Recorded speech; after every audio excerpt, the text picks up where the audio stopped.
Добар ден, почитувани гледачи. Успехот на еден човек не зависи само од него самиот. Зависи од оние кои што го обкружуваат и од тие кои што му даваат добронамерни совети. Денес во емисијата Под лупа, мој гостин е господинот Антонио Гавриловски, советник во кабинетот на градоначалникот. Добре дојдовте во телевизијата ВМ и во емисијата Под лупа за прв пат. Благодарам.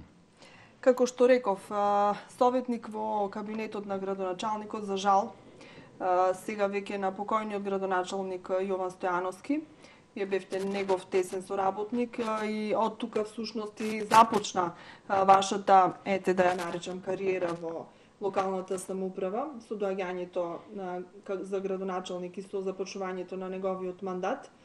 Се уште сте сега таму, како советник на ВД градоначалникот Константин Георгиевски.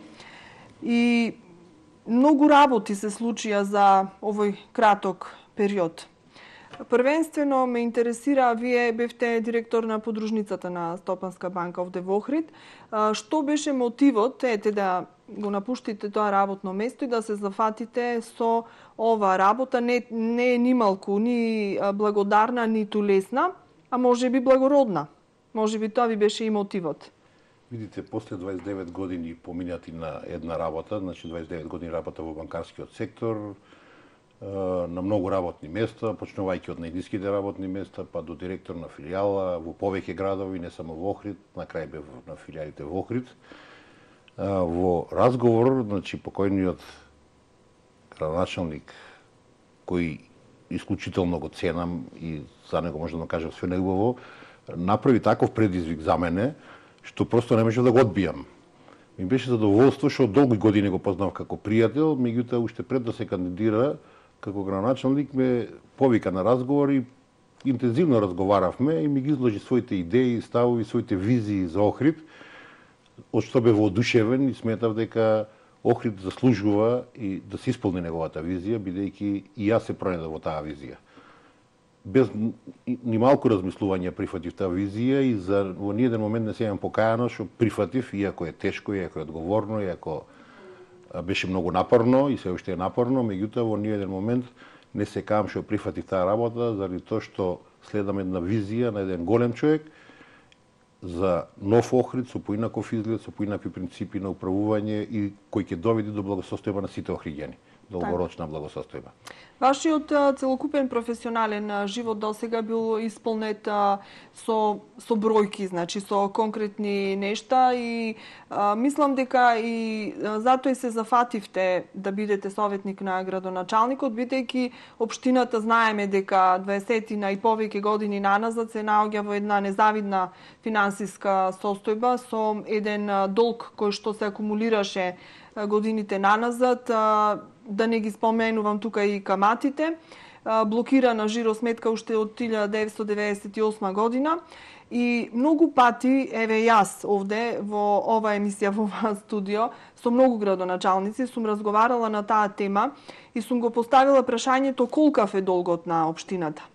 Никој не знаеше конкретно во бројки да ми каже колкав е, затоа што секогаш дава објаснување дека секојдневно тој се менува, расте и доспеваат нови побарувања, така да не може да се утврди тој долг. Но вие со вашиот тим од кога дојдовте, успеавте да утврдите колкава е висината на тој долг и како тој да се сервисира. Тоа ми беше првиот предизвик и всушност на тоа и почнав да работам како прва задача, бев ангажиран на таа работа. Покојниот градоначалник ме замоли дали може да се направи анализа на долгот, бидејќи претходно сите го убедувале дека е тоа невозможна операција, како што сами истакнавте. Меѓутоа, познавајќи го сметководството, познавајќи го принципот на работење, иако работа во друг сегмент, не во јавно буџетирање, знаев дека тоа е изводливо. Не постои нешто што не е изводливо ако се сака.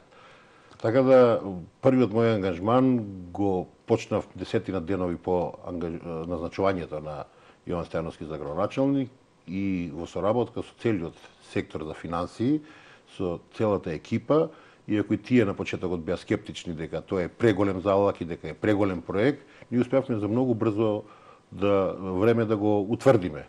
Значи, поведовме истовремено неколку постапки, значи најпрво утврдување на редовните обврски, Во рамките на тоа утврдување направивме сегментација на посебни подконта на обврските, ги сегментиравме нашите обврски по основите како се, значи дали се редовни обврски, дали се обврски по проекти, дали се обврски по извршни решенија, по судски пресуди и за многу краток период, или да бидам по-конкретен, на 30.11 го завршиме првичниот извештај за задолженост на општината.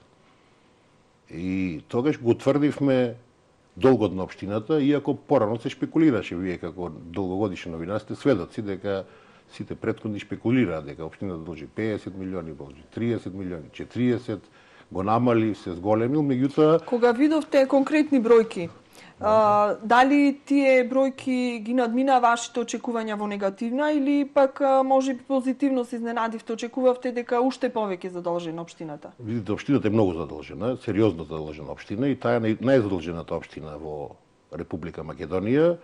Иако, слушајќи ги претходните шпекулации, очекував дека ќе биде повисок тој долг, меѓутоа уште првично го утврдивме тој долг.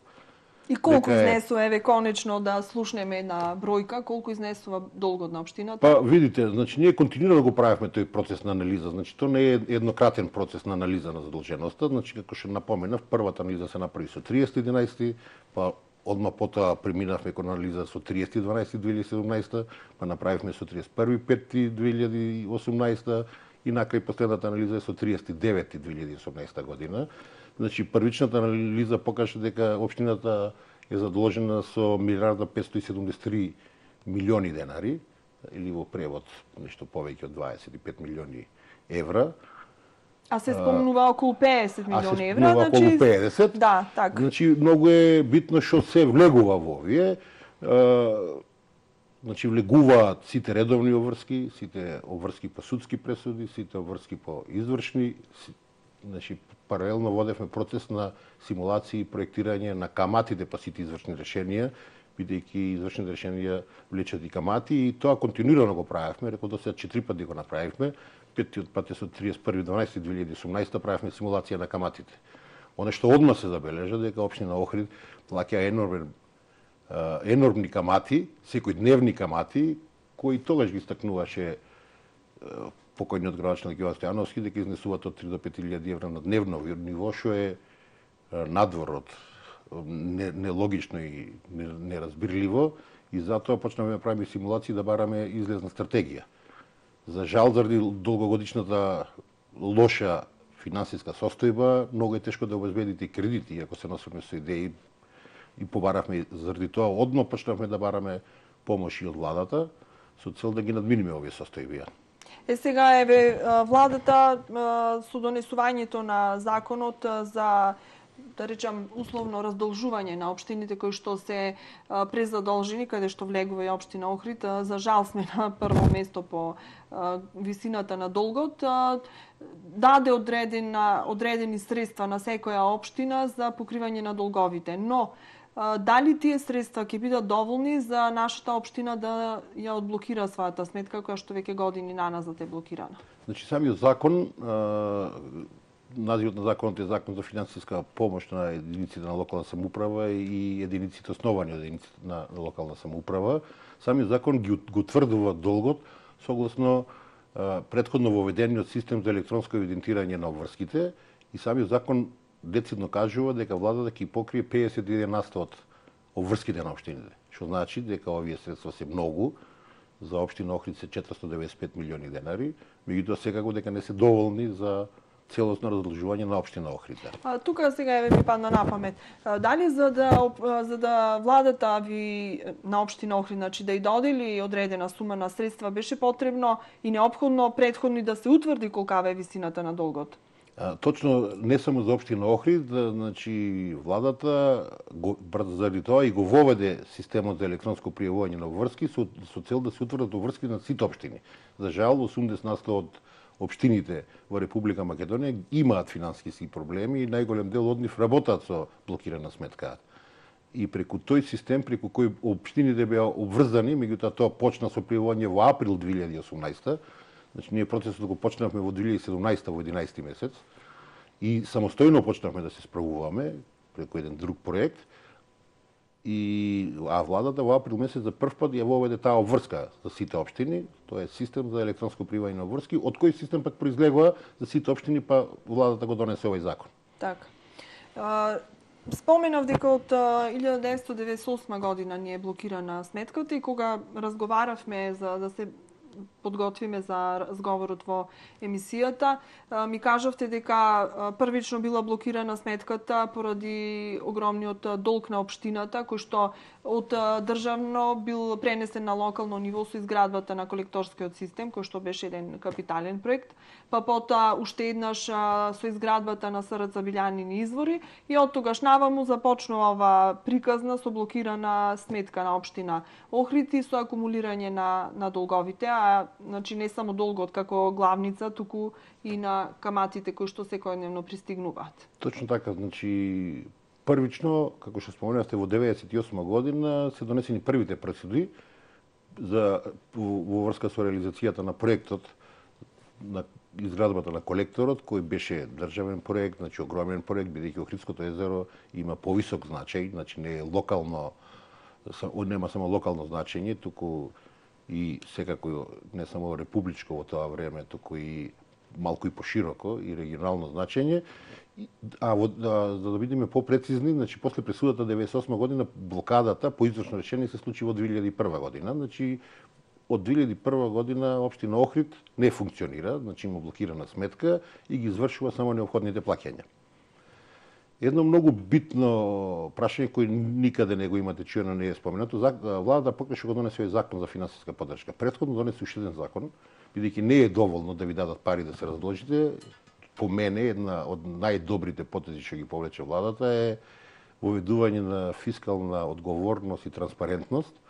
Со тоа се измени законот за буџетско планирање и општините сега по тој нов закон им е дозволено да го планираат својот буџет, но не повеќе од 5% од вкупно реализираните буџети во последните 3 години. Инаку претходно што се случуваше, колку се сакавме да си проектираме, ќе ги проектиравме приходите на толку и секогаш сме трошеле повеќе пари од колку што имаме, бидејќи процесот на планирање не беше ограничен со закон. Можевме да ги предвидуваме приходите онолку колку сакаме да потрошиме и континуирано се продлабочуваше тој долг. Сега врз основа на тој закон, значи ние можеме да ги планираме, сите општини во Република Македонија ги планираат своите буџети врз основа на реалните показатели, врз основа на реализираните буџети просекот за последните 3 години. Што ќе доведе до поголема финансиска одговорност. Сега, како една завршница на овој дел од разговорот и на оваа тема од нашиот разговор, рековме дека владата ќе помогне, конкретно зборуваме за општина Охрид, вклучително и на другите општини во државава. Општината веќе пред донесување на овој закон од страна на владата направила свој проект за раздолжување и за санација на овој долг. Земајки го сето ова во предвид, една ваша проекција за иднината на општинава, за колку време би можеле, можеби не да се раздолжиме, тоа е навистина некоја си невозможна мисија во некоја поблиска иднина, но да дојдеме до точка на одблокирање на жиросметката. Видите, не би рекол дека е невозможна мисија. Ние тоа го покажавме, значи со првиот проект во услови на одговорно планирање и транспарентно трошење на парите на граѓаните, секако дека ќе потраи подолго, значи не е за очекување дека за 2-3 години можеме да го решиме. Меѓутоа, симулациите што ги правевме е дека во еден период помеѓу 10 и 15 години, доколку би успеале да плаќаме регуларни и нормални каматни стапки, наместо законските затезни камати кои само го зголемуваат долгот, општина Охрид во рок од 10 години, меѓутоа повторно ќе потврдам, со одговорно и транспарентно финансиско работење. Ние го започнавме со еден проект во јануар месец, објавивме сличен јавен повик, значи владата, да не кажам, значи оди по нашите чекори, објавивме јавен повик кон сите доверители, со нив преговаравме, формирана беше комисија која работеше по своји правила и со еден скромен буџет за плаќање на стари обврски ние склучивме спогодби со кои со буџет од 18 милиони денари успеевме да отпишеме камата исто толку 18 милиони денари. Или за само цела година од работењето ние успеавме да го намалиме долгот на општина Охрид за цели 100 милиони. Значи, 1,5 милиони евра, повеќе од 1,5 милиони евра, ние го намаливме за една година долгот на општина Охрид.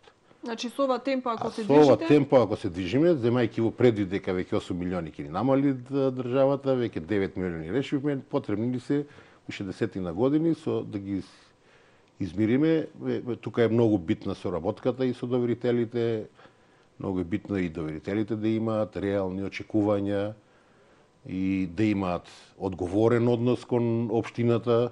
Секако, овај закон за финансиска поддршка дава голем импут на охридското стопанство, главно имаме обврски према охридско стопанство и околината, бидејќи знаете колку е значајно кога свежа инекција од 8 милиони евра влезат во еден град. Тоа е една сериозна инвестиција, сериозни пари кои очекуваме дека ќе предизвикаат нови инвестиции и повторно ќе го намалат бројот на невработени во Охрид, така да очекуваме повеќе слоен импакт на овој закон, а не само финансиско раздолжување. Така. Колку, дали имате некаков податок или дали може да се направи воопшто таков увид, колку минатите градоначалници успеале да вратат од тој долг? Затоа што сите секогаш го потенцираат тоа, дека не може да се направи нешто многу во општината, бидејќи се враќа стариот долг.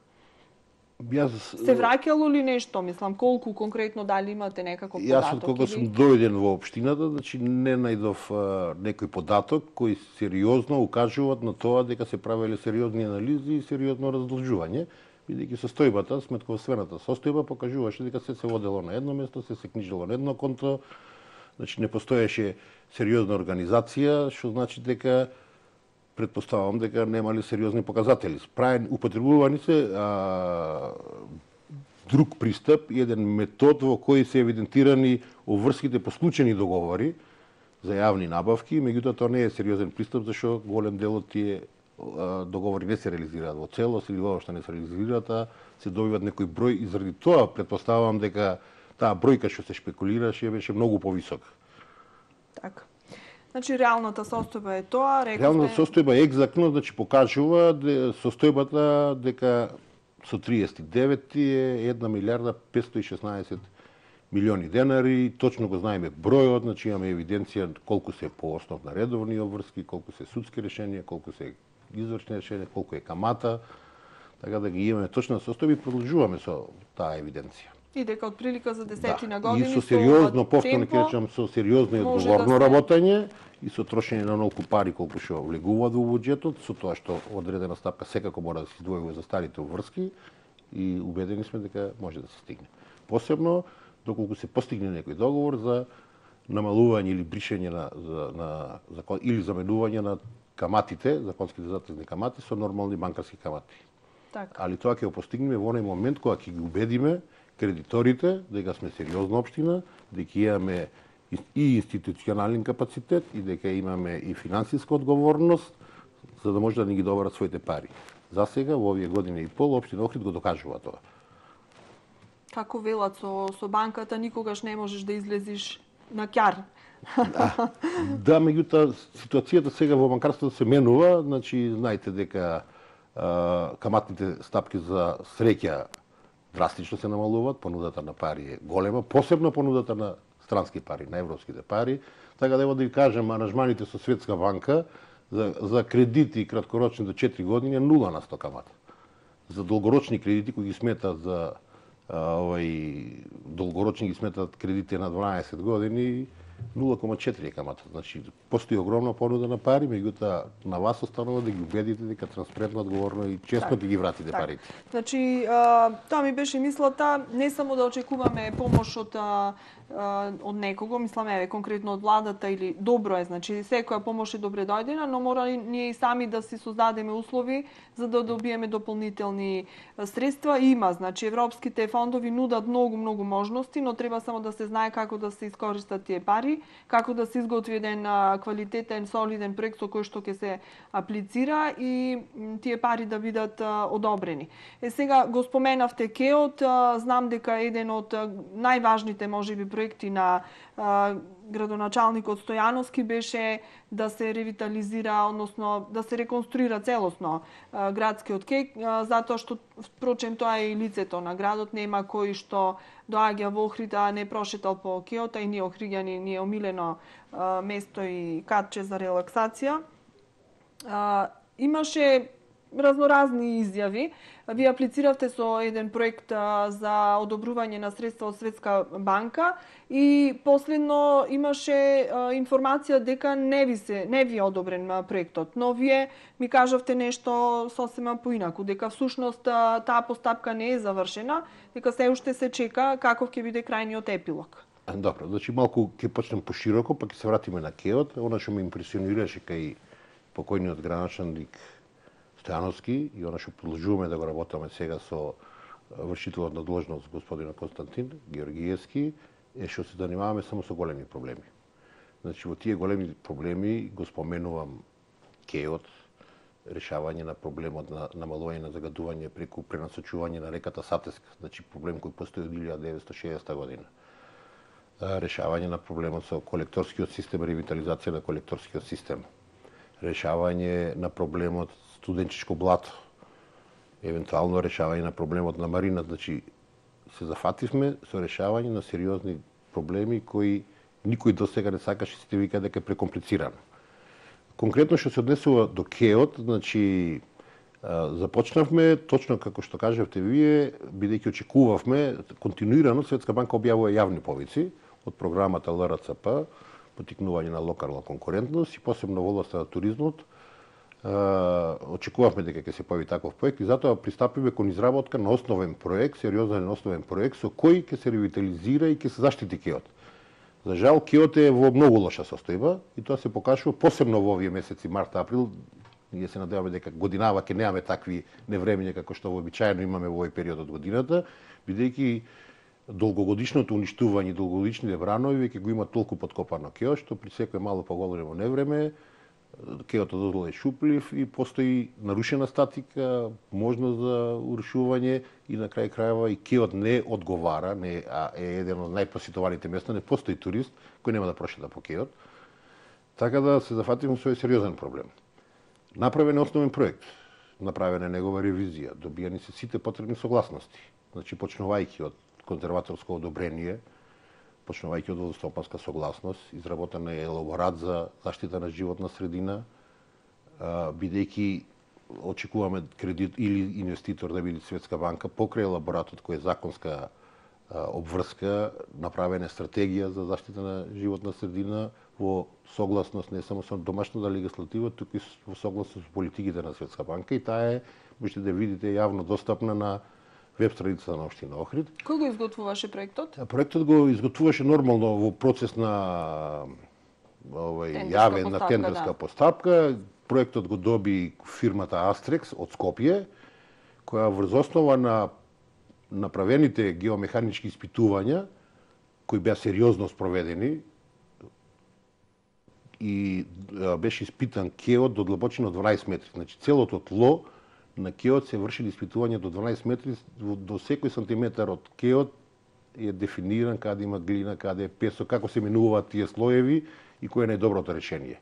И во изработката на основниот проект, она што најзначајно, беа инволвирани сите, цела научна јавност, добивме и од Хидробиолошки институт позитивно мислење, се примените сите стандарди со цел реконструкцијата да не нанесе никаква опасност или нарушување на литосферата на Охридското езеро или да загрози животната средина. Самиот проект е изваредно прифатен, дури и највисоките институции или најодговорната институција за заштита на Охридското езеро, Хидробиолошкиот институт од Охрид, даде многу позитивно мислење за него. Сега кога ќе знаеме дали Светска банка ќе ни одобри средства или не? Значи тој проект се уште не е завршен. Светска банка се уште работи на евалуација на проектите, бидејќи се работи за проект на ниво на цела Македонија. Првичната евалуација на проектите помина, меѓутоа се прави реевалуација на тие проекти. Ние сме во континуиран контакт и со Светска банка, и со владата на Република Македонија, и со кабинетот на вице-премиерот за економски прашања, така да очекуваме, бидејќи сметаме дека овој добар проект, дека ќе даде значајен придонес за туризмот на Охрид, очекуваме дека ќе ги добијаме. Како Што и да е, доколку не добиете средства од Светска банка, бидејќи веде градоначалникот Ѓорѓевски рече дека и ако се случи тоа, општина Охрид ќе го прави, ќе од со сопствени средства. Како? Дали имате пари за тоа? видите, проектот тежи 1.300.000 евра. И предходно, значи, општина Охрид имаше издвоено во сопствениот буџет и за минатата година и за оваа година има издвоено 300.000 евра како сопствено учество во реализација на тој кредит, со тоа што 1.000.000 евра очекуваме од Светска банка. Јас искрено се надевам и не гледам никаква причина да не биде одобрен, меѓутоа во секој случај ве уверувам, сигурен сум дека постојат милиони извори на финансирање за добри проекти. Ако не го реализираме со овој повик, ќе го реализираме во прекогранична соработка, преку Европска комисија, значи во секој случај пари ќе се изнајдат. За жал општина Охрид заради нејзината финансиска ситуација нема доволно средства, бидејќи сме посветени меѓу другото и на решавање на старите врски, но средства ќе се најдат. И тоа е еден од најсериозните проблеми кои мора да се решат. Така.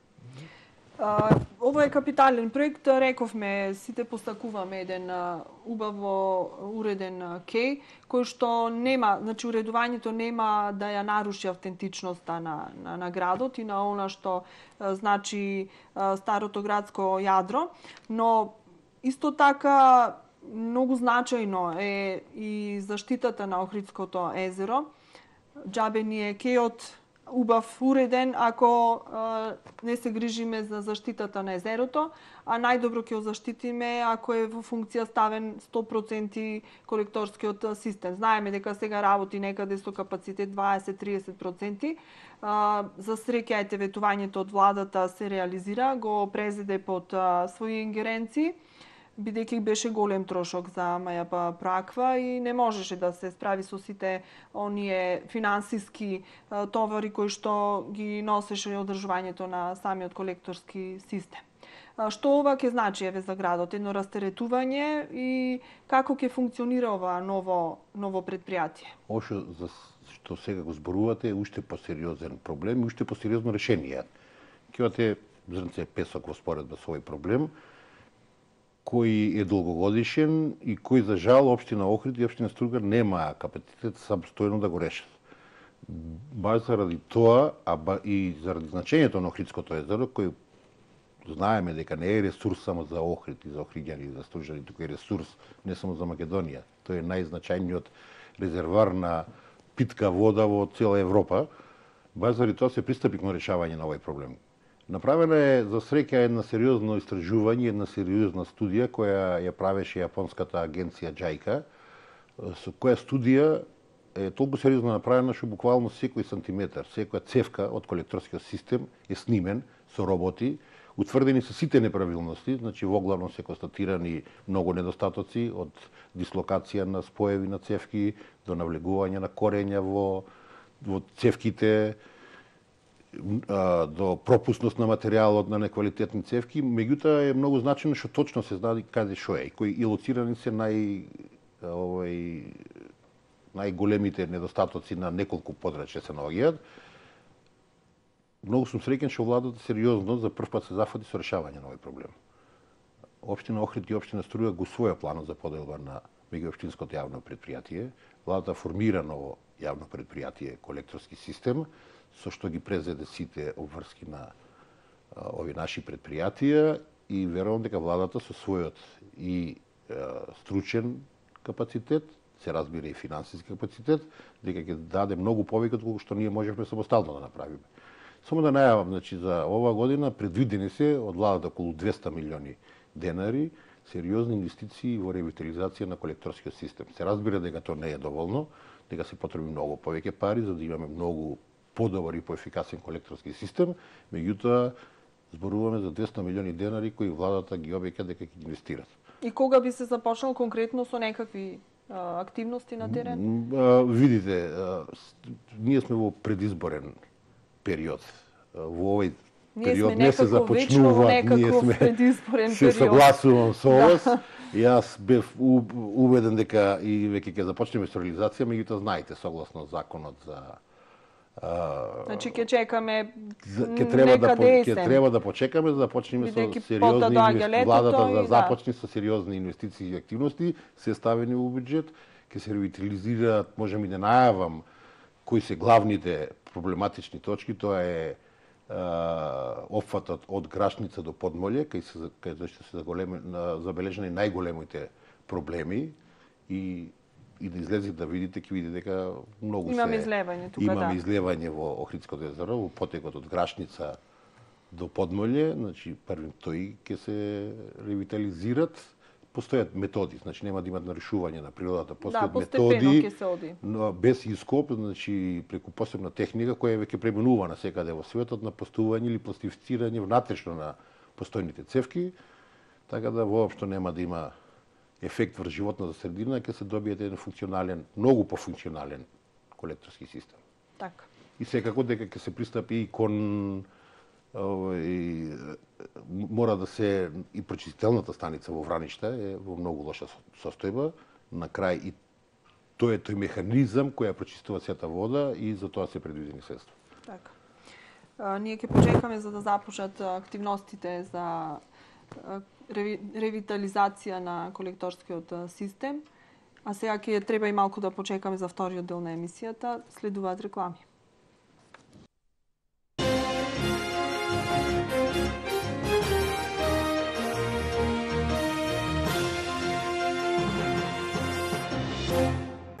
Викенд акција во Миса Маркети. Бондуел грашок 850 грама 59 денари. Фанфит мусли Тропик 250 грама, гратис Фанфит ржани снегулки 250 грама за само 64 денари. Солеа Aftershave 115 мл 85 денари. Бришач за раце 68 метарски за само 95 денари.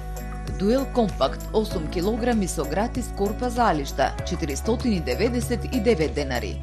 Пазарете со мерак, ваши Миса Маркети. Без разлика дали сакате нешто за вас или да подарите нешто прекрасно на вашата мајка, сопруга, пријателка, веќе го знаете вистинското место. Атва Хоум Центар. Голем избор на саксиско цвеќе и декоративни цветни аранжмани и голем асортиман на вашите омилени производи и подароци по најниски цени. Атва Хоум Центар во Охрид, Струга и Кичево.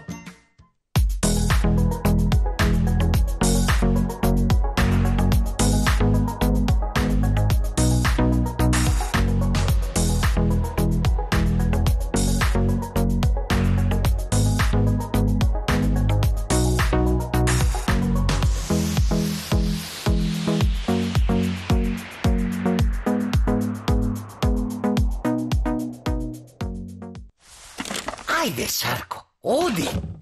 Оди! Ајде бе, Шарко! Глупаво куче! Ред Бул ти дава крилја. Железарија Мајсторче на веќе познати локации на улица Питугули. Збогатена понуда за најквалитетна санитарија и опрема за бањи. Ви нудиме широк асортиман на рачен и електричен алат, бои и лакови, се од електрика, ХТЗ опрема, се за водовод и канализација, гипс табли, сите видови на лепила и глед маси, лајсни и дополнително голем избор на керамички плочки и ламинатни подови. Постојани сезонски попусти и акции. Гаранција за квалитет и врвна услуга. Железарија Мајсторче. Признајте дека на вашите лажички веќе им е доста од ист вкус. Изненадете ги со Линолада Кокос, преполна со млеко и кокос.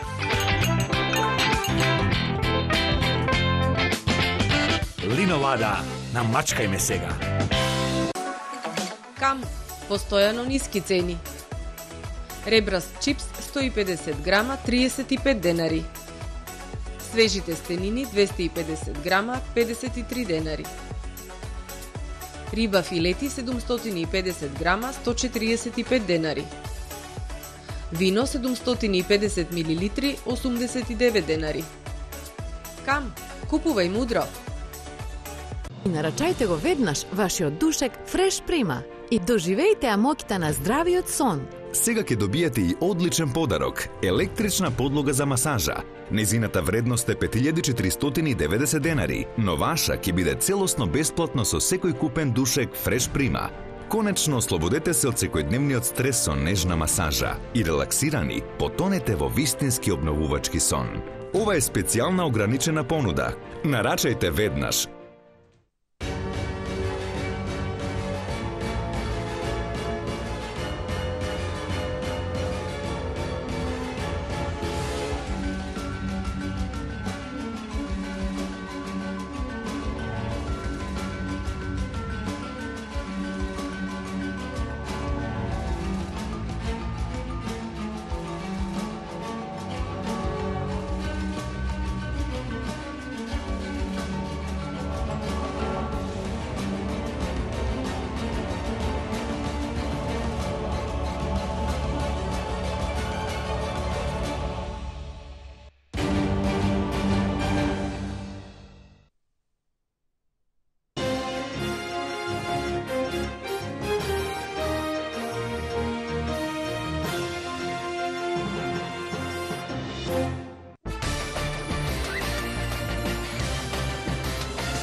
Продолжуваме со визијата за еден поубав Охрид. Мој гостин Антонио Гавриловски, советник во кабинетот на градоначалникот. Во првиот дел на емисијата начнавме неколку теми, го опфативме долгот кој што е рак рана на општината години наназад, проектот за ревитализација на КЕОТ, колекторскиот систем, значи едни капитални проекти, но уште многу планови имате пред вас. Многу други проекти кои што чекаат на реализација.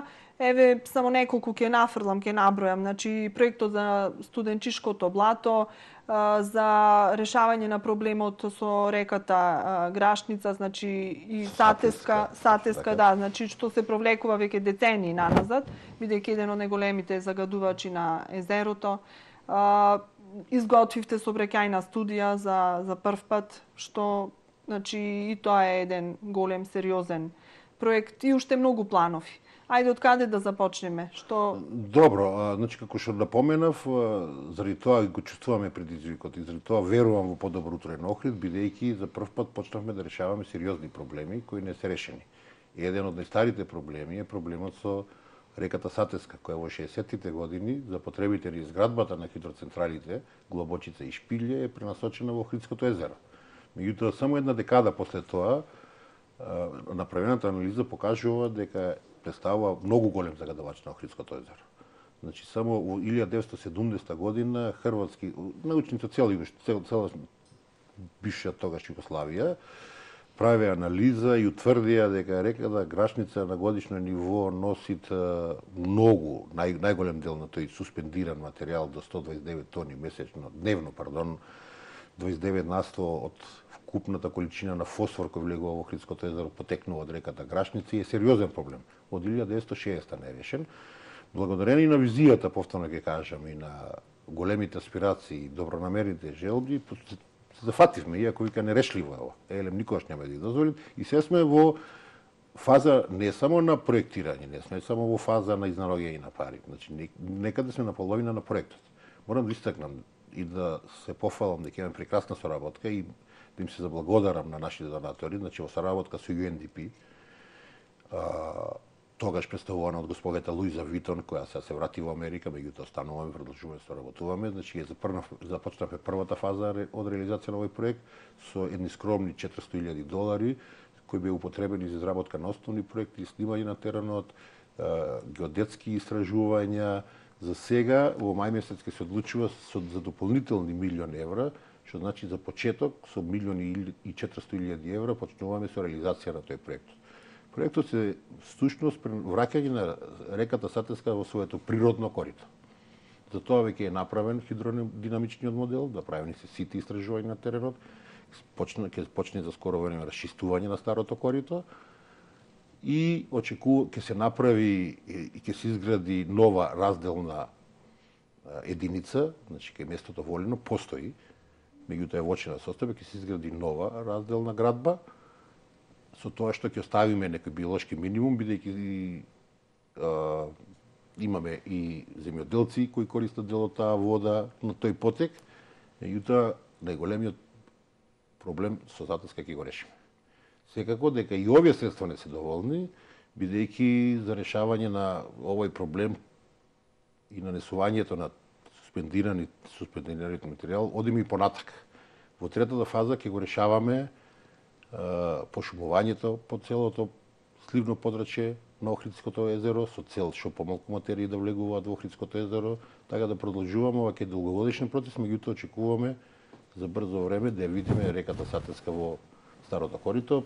Повторно да истакнам, значи во одлична соработка и со Елем, и тие соработуваат и очекуваме дека и овој проблем ќе го решиме. А што е со студенчишкото блато? Многу пати најавуван проект, дури можевме да видиме како тоа визуелно би изгледало, но не се реализира.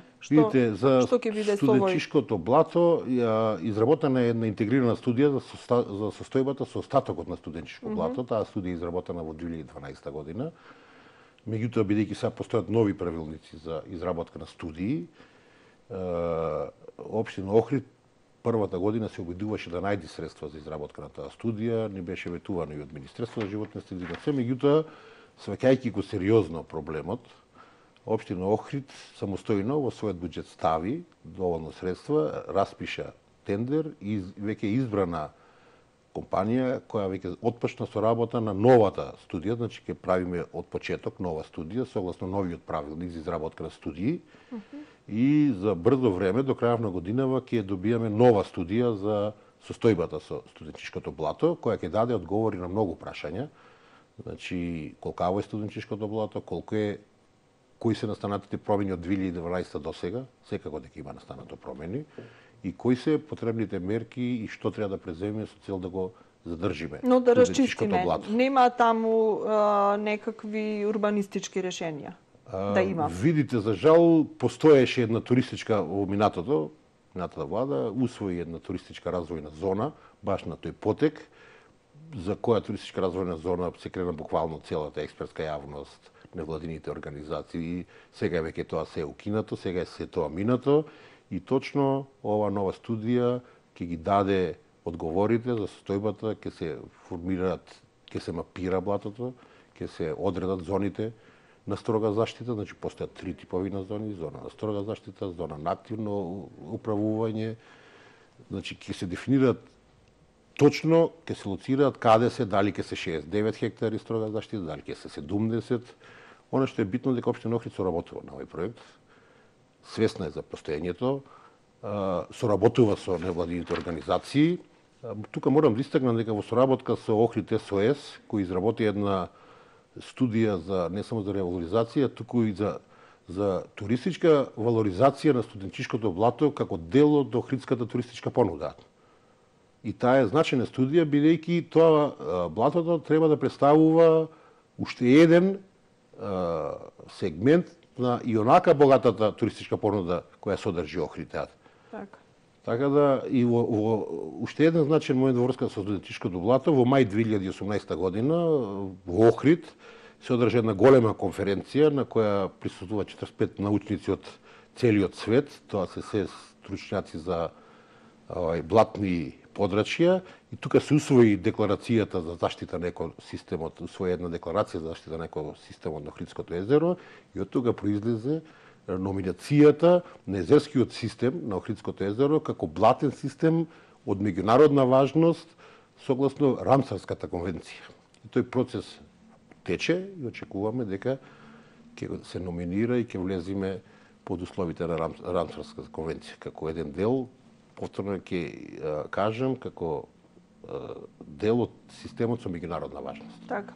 Дали Охрид ќе успее да си го зачува статусот на заштитено подрачје? Значи, секогаш со гордост истакнуваме дека сме под заштита на УНЕСКО. УНЕСКО во повеќе наврати не предупреди дека сме некаде на работ за можеби да го изгубиме овој статус.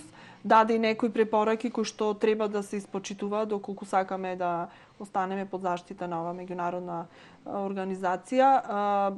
До каде сме со почитувањето на препораките? Значи, дали сериозно општината го свати ова?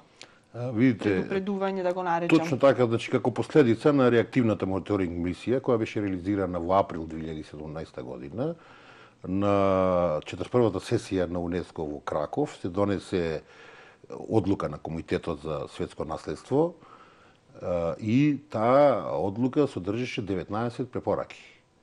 Да бидем искрени, значи, сите овие промени не се настанаа во 2017, тоа е последица на еден повеќе децениски процес кој под притисок на зголемено население, промената економска состојба, потреба за градење на нови станови, значи малку сите овие натрупување на сите овие еколошки проблеми доведе до тоа реактивната мисија да заклучи дека Охрид има сериозни проблеми и дека мора да преземе мерки. За сета среќа, новата влада сериозно си ја свати задачата и сериозно пристапи, значи сега Охрид не го решава проблемот на УНЕСКО. Значи целата влада, предводник на мисијата и носител на извештаите за прогрес во спроведување на препораките е владата на Република Македонија преку Министерството за култура на Република Македонија. Носител на активноста е владата на Република Македонија, кој во координација со трите општини, општина Охрид, Струга и Девар, добиваме посебни задолженија и во рамките на тие задолженија се преземаат активности и мерки со цел да се избегне ставањето на Охрид на листата на богатства во опасност. Бидејќи овој процес веќе трае година и пол, голем дел од тие препораки веќе се спроведени. Значи покажавме за само година и нешто, покажавме дека направивме голем прогрес. Голем дел од тие препораки се веќе спроведени. Значи владата се откажа од спроведување на некои активности и мерки кои ќе доведоа до понатамошна девастација на просторот и уништување на природата. Дел сме во постапка на решавање и очекуваме дека нема да го задржиме статусот заради тоа што УНЕСКО ни го налага. Ние мора да ја зачуваме нашата природа заради тоа што сме должни пред нашите деца. И ова не го правиме за УНЕСКО, ова го правиме за самите себе си. УНЕСКО е еден инструмент кој укажува на нашите грешки, кој треба да го слушаме како коректив, како некој што ги гледа однадвор грешките кои сами не можеме да ги видиме. Така да очекувам, во таа мерка најмногу очекувам од новиот закон, значи кој е сега предлог закон, се викат предлог закон за управување со природното и културно наследство на Охридскиот регион, кој е веќе во законска процедура, значи помина и процесот на јавна расправа. Со овој закон ќе се уредат многу односи во однос со управувањето со природното и културно наследство на Охридскиот регион. Секако, во рок од 6 месеци после донесувањето на тој закон, ќе се донеси планот за управувањето со природно и културно наследство на Охридскиот регион. Тоа е еден план, 9-годишен план кој се носи за период од 9 години, во кој се дефинираат сите мерки и активности потребни за зачувување. Но додека се донесе и додека стапи во сила тој закон, да не ни се случат некои промени кои што потоа со години нанапред ќе имаат негативни реперкусии врз градот. Еве, сведоци сме дека во центарот на градот интензивно се гради минаре со висина од 32 метри, иако голем број граѓани и една невладина организација реагираше на сето ова преку безброј пресови, дописи до министерствата, укажувања до сите институции, но градбата си продолжува. Еве сега нешто најново што ни се случува во непосредна близина на Чинарот, се прават некакви градежни работи, па тука беше доведена во прашање, значи заштитеното дрво кое што е столетно и кое што е белек на градот. Неколку гранки беа при овие градежни работи оштетени. Значи, што со таквите секојдневни некои случувања кои што, еве, ни поминуваат некако пред очи? За жал, такви работи се случуваат. Оно што е добро, што дури и ЮНЕСКО е нотиран и известен и во текст со сите овие активности. Значи, не спомнавте, веројатно, проблемот со хотелот во Лагадин, Али Пашината џамија, уште неколку такви инциденти кои се случуваат како последица на постојните урбанистички планови. Значи сето тоа е благодарение на значи ништо од тоа не е спротивно на постојните урбанистички планови и спротивно на законот.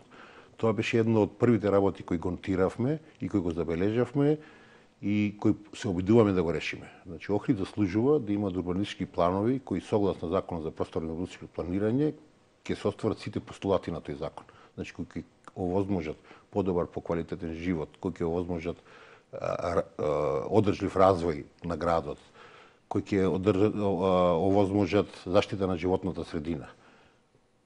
Повторно се враќаме на финансиите. Општина Охрид нема доволно средства да ги финансира сите овие проекти. За таа цел аплициравме, направивме повеќе апликации. Значи, дури и пред УНЕСКО имаме поднесена апликација за изработка на урбанистичка проектна документација за два реони, од кои едниот е 160 хектари, значи на потегот према Далјан, другиот е на потегот од Горица према Свети Стефан, се работи за 30 хектари, очекуваме поддршка од УНЕСКО.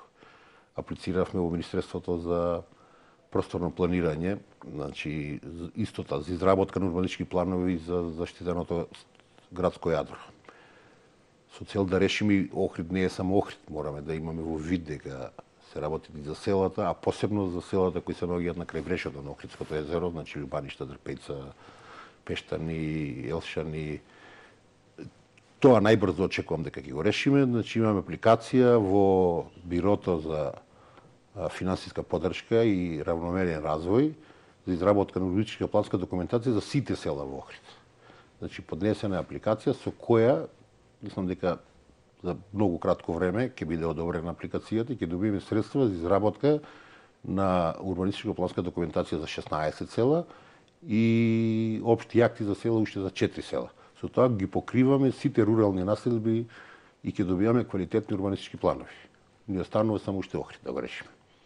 А ќе го решиме само со квалитетни и добри урбанистички планови.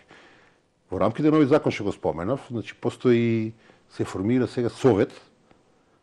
Претходно беше дефинирана само како комисија, и тоа сега се формира совет за следење и координација на управувањето со природно и светско културно наследство, кој е надлежен за спроведување на сите активности со цел на заштита на природното и културното наследство.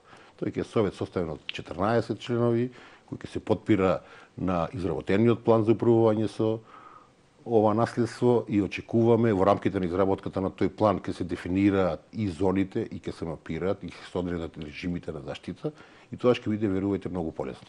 Точно ќе знаеме во кој регион, во кој реон, која зона е, кои се потребните нивоа на заштита, кои се потребните висини и верувам дека Охрид конечно ќе почне и ќе стане нормално место за живење. Така. Веќе времето не гази, за самиот крај кратко само.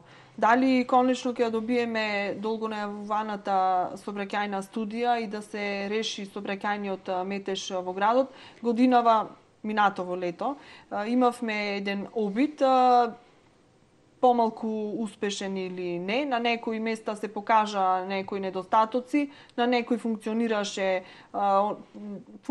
тие сообраќајни решенија кои што беа донесени, но може би треба уште постудиозно да се разгледа оваа проблематика, бидејќи Охрид на вистина од сообраќајен аспект станува многу пообременет во летниот период кога имаме голем број на туристи и возила. Точно така, значи го дефиниравте сообраќајот како еден од поголемите проблеми на Охрид. И за прв пат, значи не е изработена сообраќајната студија, значи во процес сме на изработка на сообраќајна студија. Избрана е компанија која во соработка со словенски експерти ќе работат на изработката на таа студија, меѓутоа таа студија подразбира целогодишна работа, што значи дека цела година се вршат снимање на статичниот и динамичниот сообраќај на територија на Охрид. Од таа студија ќе се покрај снимањето, значи се собираат преку анкети, се собираат податоци за нормалните рути на движење и се употребуваат повеќе методи за добивање на релевантни податоци кои на крај ќе дадат одговор на тоа каков е сообраќајот и како треба да се регулира. Сами кажавте дека има сообраќајни решенија, некои даваат резултати, некои не. Тоа е последица на ненаучниот пристап или недоволно научниот пристап, несериозноста во планирањето, меѓутоа со ова сообраќајна студија која ќе се опфатна, ќе се дефинира и транспортните модели, ќе се дефинира се и очекуваме дека следната година ќе заврши и ќе даде сериозни насоки како треба да се развива сообраќајот. Тоа е првиот дел од решавањето. Ние имавме една микростудија, ако добро се сеќавате, која презентиравме, и тоа се однесуваше на микростудија на сообраќајот во централно градско подрачје. Тогаш можете да се уверите дека во денешно време постојат алатки, кои алатки, бројките, анализите, снимањата ги претечуваат во преку софтвер, ги претечуваат во реална и лесно разбирлива симулација, и точно гледавме на таа симулација што ни се случува на Партизанска, што ако ја затвориме во улица, како сам софтверот ги пренасочува возилата, и точно гледаме кај се проблемите. Затоа викаме, во денешно време постојат толку алатки, она што е најбитно да имаме сериозен пристап со сериозна анализа и ќе дојме до резултати. Тука што ќе истакнам дека не е само сообраќајна застудена што на што сериозно работаме, тука е стратегијата за урбана мобилност која почнавме да ја работиме. Значи тоа е еден долгорочен документ, една стратегија, да објаснат за гледачите, значи во современата терминологија сообраќајот веќе не е сообраќај, тука е урбана мобилност. Охрид и Велес, значи се двата единствени градови кои се зачленија во една меѓународна организација која се вика Цивитас, која работи во Европа и постои посебен оддел за нашиот дел од Европа, од Словенија до Македонија, и со нивна помош, следејќи ги нивните искуства, бидејќи веќе сите градови, да не зборам за Словенија, веќе ти имат одавна донесено стратегии, последно Крушевец ја донесе својата стратегија за урбана мобилност, следејќи ги нивните и присуствувајќи на нивните работници, ние самостојно општина Охрид, можам да се пофалам дека прва пристапи, сега веќе следам дека и општина Велес пристапи кон изработка на таа стратегија, и таа стратегија, применувајќи ги сите научни стандарди, бидејќи се менува поимањето за сообраќај, веќе се менуваат. Она што го сметаме за сообраќај и приоритетите во сообраќајот сега драстично се менуваат. За некого за среќа, за некого за несреќа, за мене за среќа. Во новите стратегии пешаците имаат предимство. Па потоа велосипедистите, па јавниот превоз, автомобилите ги секаде во светот интенцијата е што помалку да се употребуваат. Така. Добро, значи многу планови, многу проекти. За жал сега еве пак сме во еден предизборен период кој што ќе ги закочи на некој време реалните реализации на сите овие планови, но се надевам дека ако не од налет, од наесен ќе се интензивира сето тоа и веќе ќе вроди со плод. Сега сакам да ве прашам, бидејќи сме во период на еден предизборен период, ќе имаме председателски, но за жал и локални избори, поради тоа што ја задеси нашата општина, ќе избираме повторно градоначалник. Вие бевте дел од тимот на Јован Стојановски, значи негов личен соработник во неговиот кабинет. Сега сте се уште таму, му помагате на ВД градоначалникот Константин Георгиевски. Веќе се знаат кои ќе се кандидатите за градоначалник на овие предвремени локални избори и опциите се отворени. Секој подеднакво има шанса. Дали размислувате што во иднина? Дали понатаму, доколку ви биде понудено, ќе останете во кабинетот на градоначалникот, на новиот градоначалник? Дали ќе можете да најдете заеднички јазик со истиот, или не се гледате воопшто повеќе таму, бидејќи со тој градоначалник со кој што соработувате и заради кој што бевте мотивирани да станете дел од локалната самоуправа, веќе за жал не е меѓу нас и не можете да соработувате. Како што кажав на почетокот, значи воодушевен од ентузијазмот, неговите размислувања од визијата на покојниот градоначалник, пристапив кон оваа работа. Делејќи иста мисија, имајќи исти задачи, работејќи на многу високи цели и справувајќи се со најгорливите проблеми на Охрид, беше голем предизвик за мене, меѓутоа секако дека нема веднаш да ги почитуваме резултати, после некое време ќе ги почитуваме резултатите.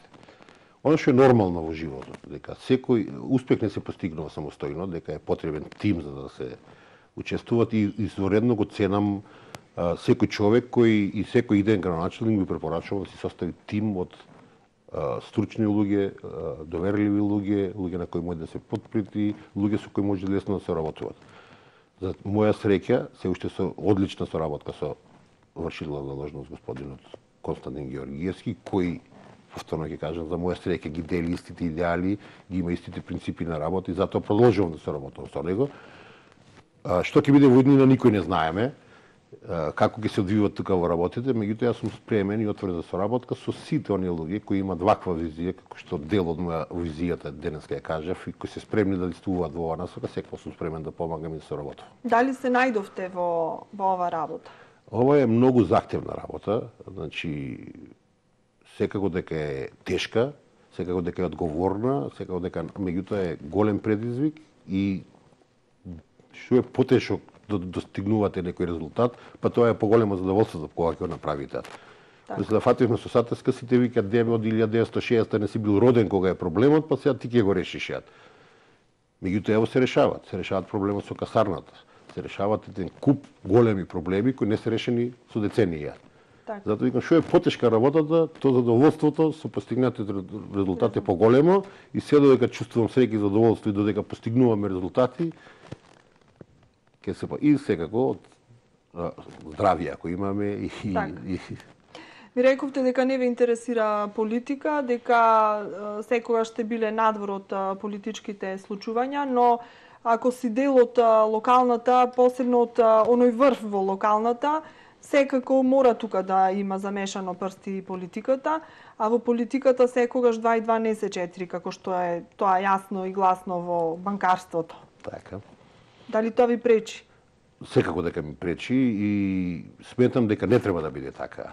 Значи сметам дека Охрид секако и Македонија заслужува да ја водат лица стручни, професионални, одговорни, со капацитет да носат правилни одлуки и за мене политиката е нешто друго.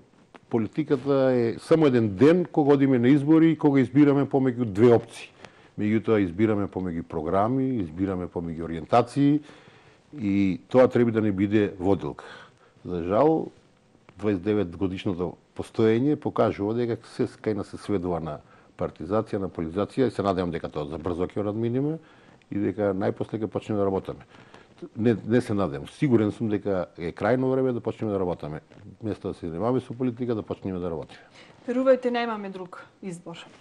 Благодарам за ова учество во емисијата Под лупа. До некое наредно наше видување отворивме многу теми, но уште многу ни останаа за разговор. Ќе ве држам на тоа за уште некое ваше наредно гостување. Ви благодарам и вас на поканата. Поздрав до сите гледачи на вашата ценета телевизија и се надевам дека ќе имаме следна прилика на која ќе представиме и ќе ги известиме граѓаните за уште поголеми проекти со кои сме ги решили. Како и конкретизирање на овие што ги начнавме. Точно така. Ви благодарам. Благодарам уште еднаш.